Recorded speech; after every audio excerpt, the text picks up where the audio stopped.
Hi, Jade here from The Hungry Vegan. Today I want to talk to you about iron. Iron is such an important topic to discuss for anybody who's thinking of transitioning over to the plant-based lifestyle or vegan lifestyle, or for anybody who is already a vegan who may have found out that they've got low iron levels or may be anemic. I see quite often throughout the vegan community in different forums that a lot of young girls or middle-aged women who have been diagnosed by the doctor as being anemic. And obviously a lot of doctors, what they will tell you straight away is to have some steak. Now we don't want people to be taking this advice on board, because we don't want people to be going back into the omnivore community. And secondly, my advice to you would be find a doctor who has a little bit of a better understanding on nutrition. So what are the causes of anemia? Well, the first thing is poor nutrition. When people have poor nutrition, the chances are they're going to be iron deficient.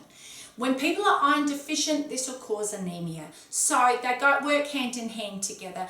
Poor nutrition can be a big cause of a lot of nutritional deficiencies throughout your body. Another thing would be deficient of vitamin B12. It is essential. If you're in a plant-based diet or you are vegan, it is essential to be taking a B12 supplement. Heavy periods can be a cause of anemia. Excess alcohol, pregnancy. These are the basic main things that can cause anemia. So what do we do if we don't have steak? Because this is how we've been brought up and we think, well, that's the only iron-rich food. The thing people don't actually understand is the difference between getting iron from a plant-based source and from getting it from a meat-based source. If we're getting it from a plant-based source, when our bodies have actually reached enough iron, the amazing thing is our body will switch off and filter the rest out.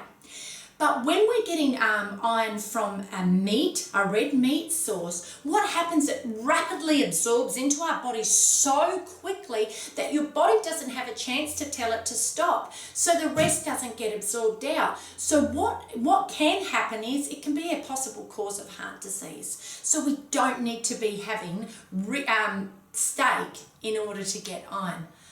So how much iron do we actually need? Well, what will be needed for the average man and woman over 50 is about 8 milligrams a day.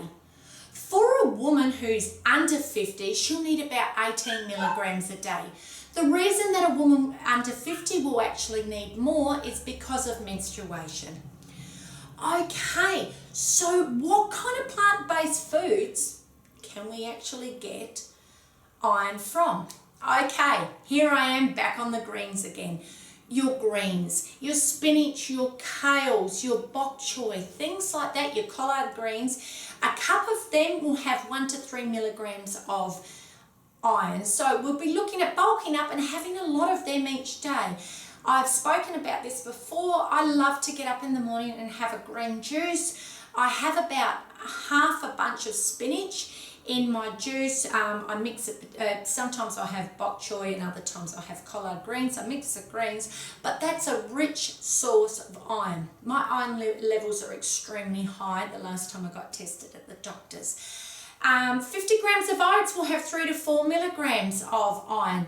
A tablespoon of molasses, we're looking at about 3.5 milligrams of iron. Black-eyed peas, 8.3 milligrams of iron per cup. So that's a substantial amount. And the same is with a lot of other legumes. So beans and legumes are a great rich source of iron. There are a lot of other iron-rich foods that we can look at including into our diet also. Beetroot. Beetroot's amazing. When I'm menstruating, that's something that I'll put through the juicer with my green juice to keep my iron levels up, which is fantastic.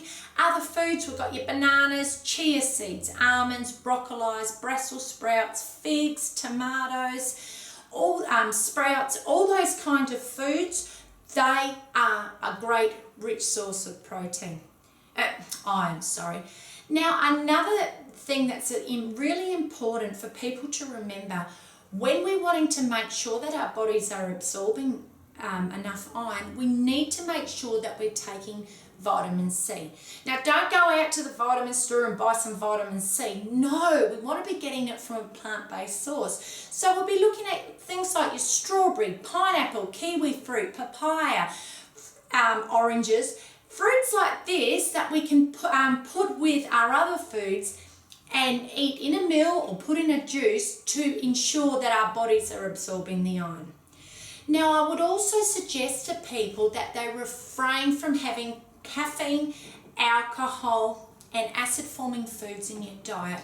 These foods do nothing but to deplete your iron levels. So it's really essential that we keep these foods out of our diet. They're not necessary, and they're a drug. So they're not something that we need to have as part of our day-to-day life.